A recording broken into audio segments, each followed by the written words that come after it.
1 লাখ চৰকাৰী চাকৰি দিম কংগ্ৰেছৰ মানুহবিলাকে মোক হাঁহিছিলে আজিতো মই কৈছো 1 লাখ নহয় আমি পাৰিলে 1.5 লাখ পাৰ কৰি 2 লাখৰ ওচৰা-ওচৰি লৈ যাম এতিয়া মোক লৰাবিলাকে খুদে যে দাদা পুলিচৰ দৌৰ কেতিয়া হ'ব আমি কওঁ জুলাইত দৌৰা হ'ব 1 লাখ চাকৰি দিয়ে 35,000 আৰু 1,35,000 চাকৰি শেষ কৰিয়ে 2 লাখৰ কাৰণে আমি যাত্ৰা আৰম্ভ কৰি দিম টকা পইচাও দিব নালাগে আগতে কৈছিলে অৰুণোদয়টো বন্ধ হৈ যাব এতিয়া অৰুণোদয় বন্ধ হোৱাৰ কথা বাদ দিয়ক এতিয়া ঘৰে ঘৰে অৰুণোদয় যোৱা আৰম্ভ হ'ল আত্মসহায়ক গোট হ'ল গাঁৱৰ 40 লাখ মহিলাৰ বেংক একাউণ্টত লাখপতি বাইদেউ 10,000 টকা কৰি আমি পঠাম আৰু নগৰৰো 5 লাখ বাইদেউৰ একাউণ্টত আমি 10,000 টকা কৰি পঠাম 4,500 কোটি টকা মানুহে কল্পনাও কৰিব পৰা নাছিল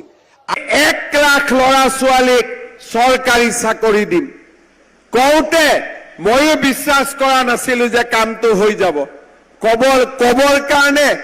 কোনোবা নেদেখা শক্তিয়ে মোক সাহস দিছিলে আৰু মই কৈ দিছিলো 1 লাখ চাকৰি হ'ব অহাৰ পিছত জিকাৰ পিছত আমাৰ পাৰ্টিৰ মাজতো আলোচনা যে ই কেনেকৈ সম্ভৱ হ'ব 1 লাখ চাকৰি কেনেকৈ সম্ভৱ হ'ব আজি মই আপোনালোকক গৌৰৱেৰে কওঁ যে 97,000 ল'ৰা ছোৱালীক আমি যোৱা 2 বছৰত চৰকাৰী চাকৰি দিলো আৰু চাকৰি দিয়াতকৈ ডাঙৰ গৌৰৱৰ কথা এতিয়া চাকৰিৰ নামত আৰু কোনেও অসমত টকা ল'বৰ কাৰণে সাহ নকৰে টকা লোৱা বজাৰখনো আমি সদায় কাৰণে আজি শেষ কৰি দিলো শ্ৰদ্ধা ৰাইজ 1 লাখ চাকৰি হৈ গ'ল আজি মই আকৌ ক'ব খুজিছো যে যিদিনাখনে 1 লাখ চাকৰি দিয়া শেষ হ'ব সেই দিনাখনে আৰু 35,000 নতুন চাকৰি মই যুৱক যুৱতীসকলৰ কাৰণে মুকলি কৰি দিম জুলাই মাহত পুলিচত দৌৰিবৰ কাৰণে ৰেডি হৈ থাকক 3rd grade 4th গ্ৰেডৰো interview July মাহত হ'ব শিক্ষকৰ নিযুক্তিও হ'ব আৰু ভগৱানে কৰিলে তাৰ পিছতো আৰু 20-25,000 চাকৰি দিয়া ৰাস্তা মুকলি কৰিম এয়া মোৰ আপোনালোকৰ কাৰণে প্ৰতিশ্ৰুতি শ্ৰদ্ধা ৰাইজ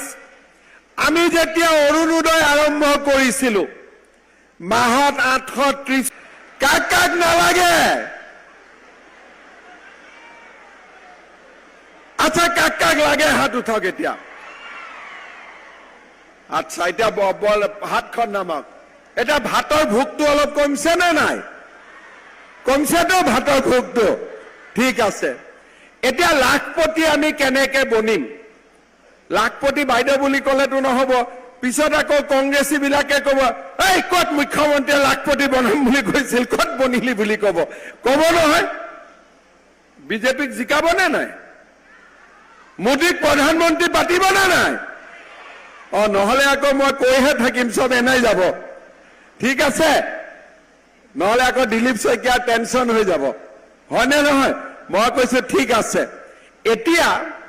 ফৰ্মখন ফিল আপ কৰিলে নে নাই আপোনালোকে কৰিলে কোনে সবে কৰিছে কি জানি তথাপিতো কৰা কেজনে হাত উঠাওকচোন আচ্ছা এতিয়া ফৰ্মখিনি আপোনালোকে দিলে এতিয়া আপোনালোকৰ সৰুকৈ ইণ্টাৰভিউ হ'ব ইণ্টাৰভিউ মানে এইবোৰ পৰীক্ষাৰ ইণ্টাৰভিউ নহয় এটা ইণ্টাৰভিউ বাচ্চা কেইটা আছে এইটোৱে সুধিব খালি 4-5টা থাকিলে দিগদাৰ হ'ব আৰু 3-4টালৈকে মই মিলাই ল'ম হ'ব গতিকে যি নহওক এই কথাটো সোধাৰ পিছতেই এদিন ৰাতিপুৱা বেংকৰ একাউণ্টত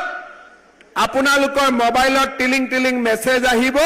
আৰু একাউণ্টত টুপুং কৰি 10,000 টকা সোমাই যাব হ'ল এতিয়া 10,000 টকাটো সোমোৱাৰ পিছত কি কৰিম গিৰিয়েকক দি দিম কোনে গিৰিয়েকক দি দিব এতিয়া মোৰ আগত কৈছে নিদিও বুলি পিছত আকৌ দি দিব দিবনে নিদিয়ে এইটোত অলপ লাহেকৈ কয়, অলপ ভয়ো খাই গিৰিয়েকক। দিবনে নিদিয়ে? নাই নলয় গিৰিয়েকবিলাকেও, মই কৈ দিম টিভিত, আপোনালোকৰ চিন্তা নাই। গিৰিয়েকসকলক মই কৈ দিম যে এই 10,000 টকাটো ল'ব নালাগে, পাৰিলে নিজৰ পকেটৰ পৰা 2,000 মান দিবহে লাগে, ঠিক আছে? হ'বনে? এই 10,000 টকাটো পোৱাৰ পিছত এই টকাটো আমি যিসকলে ভাল কৰি ব্যৱহাৰ কৰিম, কোনোবাই মুৰ্গী কৰক, হাঁহ কৰক, কাপোৰ বোৱক, সৰু দোকান দিয়ক, নহলে 10,000 টকা গোট খুৱাই 1 লাখ টকা দি গ্ৰুপত বিজনেছ কৰক, যি কেইগৰাকী বা সকলোৱে ভাল কাম কৰিব তেওঁলোকক মই আকৌ 25,000 টকা বেংকৰ একাউণ্টত দিম। এই 25,000 টকাৰ 12,500 বেংকক ঘূৰাই দিব লাগিব, 12,500 ঘূৰাই দিব নালাগে, আৰু বেংকক কোনো সুদ দিব নালাগে, সুদটো চৰকাৰে দি দিব। 12,500 টকাও চৰকাৰে দিব, মাত্ৰ 12,500 টকা